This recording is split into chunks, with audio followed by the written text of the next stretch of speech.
Hi, I'm Elizabeth Kucinich. Welcome to Tombstone, Arizona, and to the Grand Southwest Tour of the Kucinich campaign.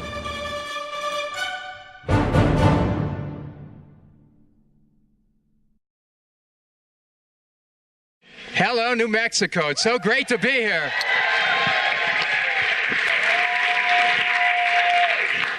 Now, first of all, I want to thank the organizers who put together this meeting in about 2-3 days. Let's hear it for them. What a great turnout.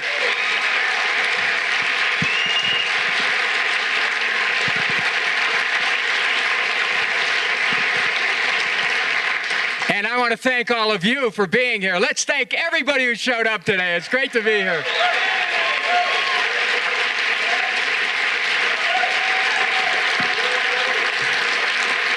And I have two personal introductions to make. And this is, I think, the first time that Elizabeth has had a chance to be with me at a public event in New Mexico. So please join me in welcoming my dear wife, Elizabeth.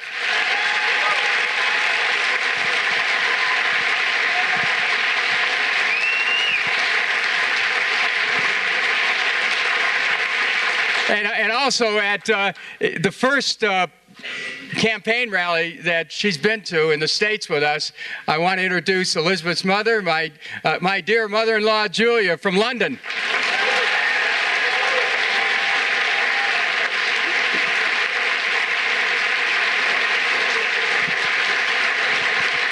We are so excited to be here, and we're also accompanied by, I think, the chairman of our parties here, Mr. Chairman, chairman of our State Democratic Party. Thank you.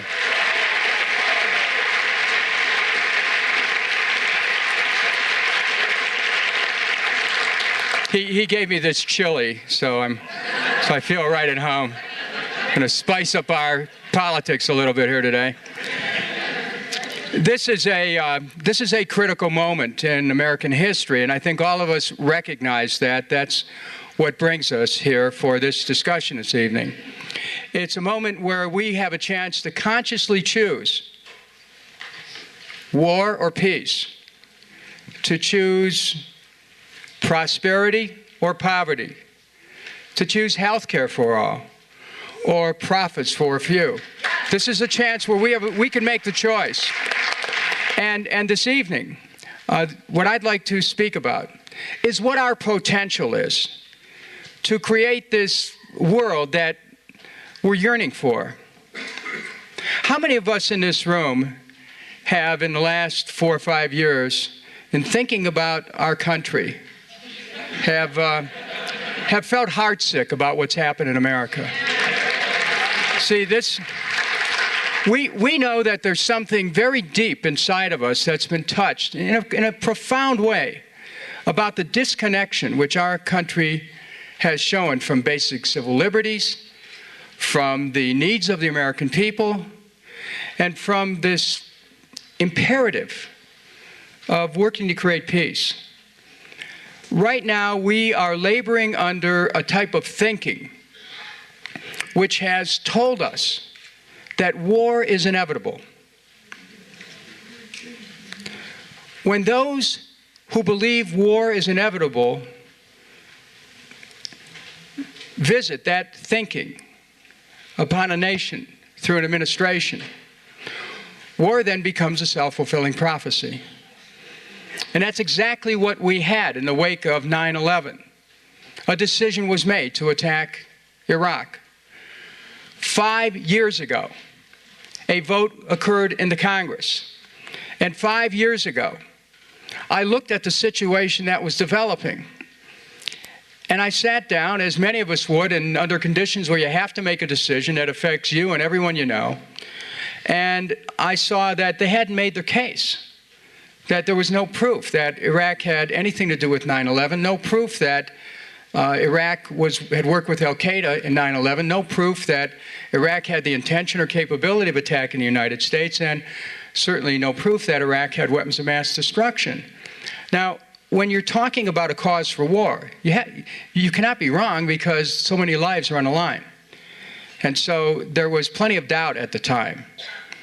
And so I wrote an analysis, distributed it to every member of Congress, and took a stand and said this war is wrong. And what's happened over the last 5 years is that despite the fact that so many Americans now understand that the war was based on lies, that we are still moving headlong into the war.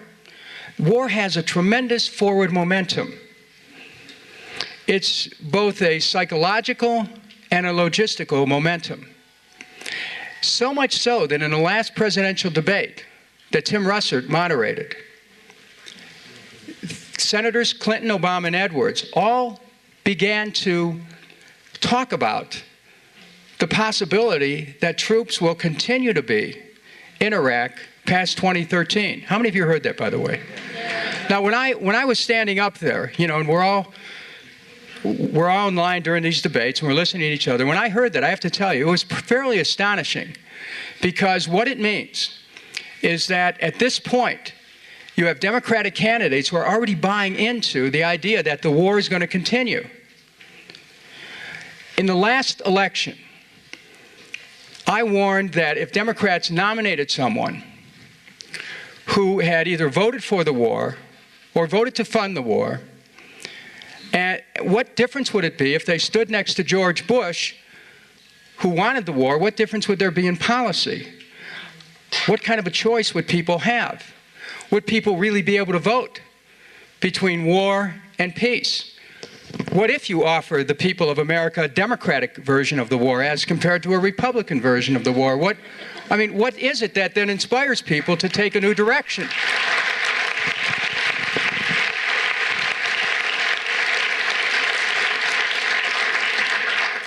Here is the path out, and it's one that I wrote about immediately after the invasion.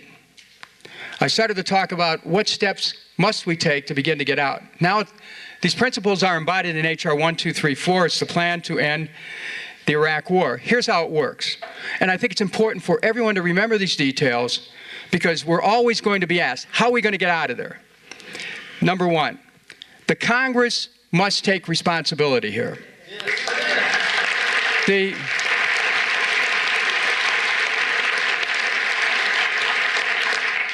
2006, people voted for a Democratic House and Senate.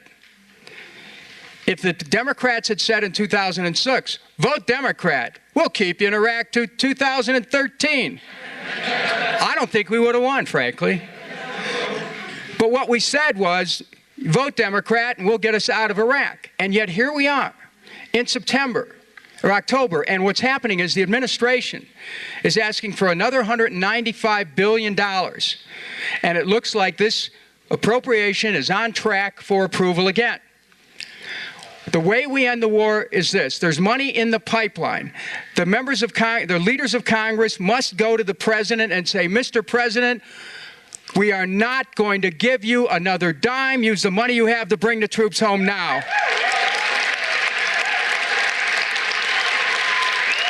Thank you. Thank you. Elizabeth came up with an idea about what we call the 9-10 Forum as a way to help this country reconnect with its deeper sense of self. So I'd like to make an introduction. Elizabeth Kucinich.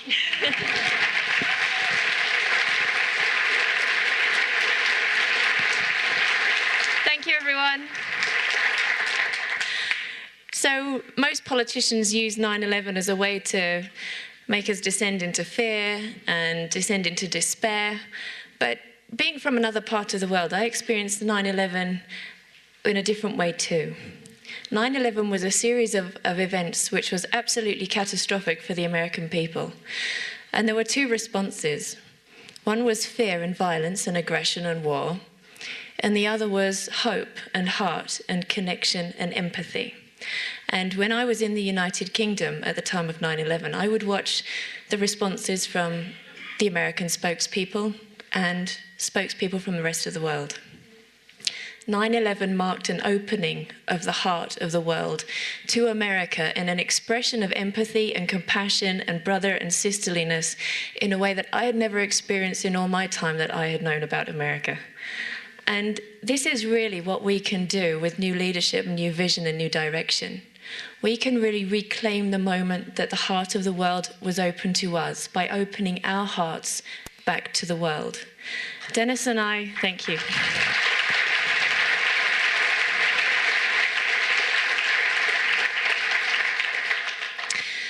Dennis and I really, as well as running in this presidential campaign, one thing that we really want to do is reconnect every individual in America to their own center of power and their own center of truth.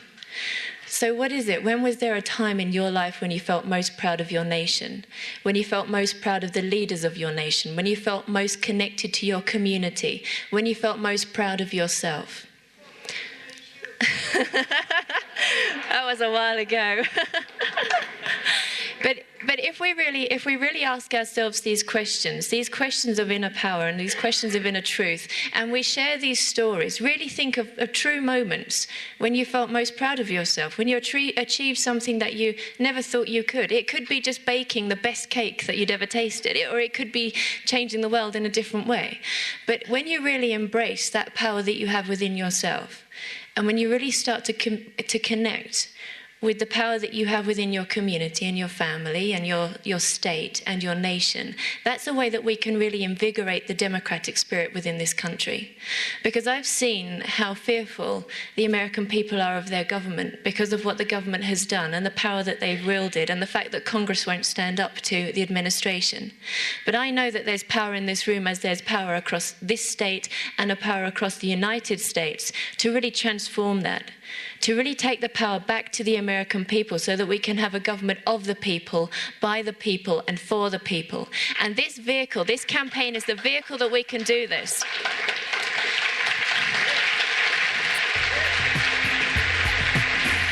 Elizabeth, thank you. I want you to know that you have my commitment and you have my solemn pledge that we are going to work together to create the country of our dreams, make it a reality. Thank you, Albuquerque, New Mexico. Love you. Thank you very much.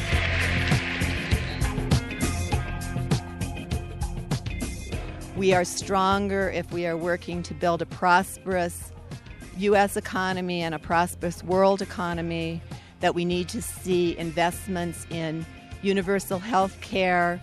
We need to make sure that all of our trade agreements include support for workers' rights so that peoples throughout the world are able to live in safe, well-run economies and communities. Dennis Kucinich is not getting the coverage in the major media that he needs to get, that he should get, that he deserves to get, and that the American people deserve. So I would urge people, if you hear that Dennis Kucinich is going to be speaking anywhere near you, go see him, go listen to him. He makes so much sense. He's the most honest person that's running. You know, I'm almost 80, and I've gone through, a lot of campaigns. I've always been politically active, and I've usually voted for third-party candidates where I could. The problem is that I think we are under a corporate rule more than we ever have been at this point.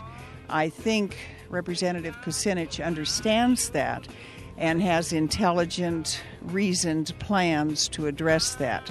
And I don't see that in any of the other candidates. He gets to the heart of the issues, and he's down with the people, and he was just great. It was just a wonderful rally that we had here. Standing tall on principle and not just another pretty face.